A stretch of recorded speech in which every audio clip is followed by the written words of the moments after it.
ঢাকায় নাকি টাকা ওড়ে। এই শহরে সুযোগ একবারই আছে। আমি খুব ফাইটার পছন্দ করি, আমি বাড়ি যাই, তাড়াতাড়ি বাড়ি যাই। মোশাররফ করিম, নিলয় আলমগীর, জোভান তটিনী, জনপ্রিয় শিল্পীদের প্রেম, সামাজিক বাস্তবতা আর হালকা কমেডিতে ভরপুর নাটকে মেতে উঠেছে দর্শক। চলতি মাসে ইউটিউবে মুক্তি পেয়েছে একাধিক নতুন নাটক, যার মধ্যে চোখের পলকেই দর্শকের মন জিতেছে বেশ কিছু নাটক। একটা মেয়ের আমি উপকার করতেছি, সমস্যা কি আছে আমি তো বুঝতে পারতেছি না। পছন্দের তালিকায় এসেছে কমেডির রাজা মোশাররফ করিমের ভিন্ন স্বাদের গল্প ঘুষখোর। মুক্তির মাত্র 2 দিনেই নাটকের ভিউ ছাড়িয়েছে 13 লাখ।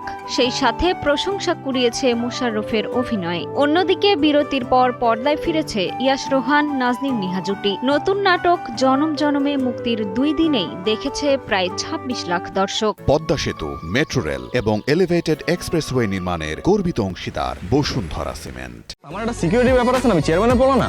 তুই আমাকে ভয় পা? দেখা হয় নাই চক্ষু মেলিয়া, ঘর হতে 2 পা ফেলিয়া। নিলয় আলমগীর মানেই হাসি, এই ধারণা ভেঙে এবার তিনি হাজির হয়েছেন ভিন্ন চরিত্রে। মানুষ আর প্রকৃতির সম্পর্ক নিয়ে নির্মিত তার নতুন নাটক অন্য মানুষ তৈরি করেছে আলাদা জায়গা। প্রায় 4 থেকে 6 লাখ মানুষ ঢাকায় আসে টাকা ধরার জন্য। এছাড়াও আলোচনায় জোভান কেয়া পায়েল অভিনীত মনের দেয়ালে, যা ইতোমধ্যেই দেখেছেন প্রায় 20 লাখ দর্শক। ফুটপাতে প্রসাধনী বিক্রেতার চরিত্রে পায়েলের অভিনয় কুড়িয়েছে দর্শকের প্রশংসা। এই মুহূর্তে ইউটিউবে দর্শকের পছন্দের তালিকায় থাকা নাটকগুলো শুধু বিনোদন নয়, বলছে সমাজ, সম্পর্ক আর বাস্তব জীবনের গল্প। মিষ্টি খাতুন, কালের কণ্ঠ।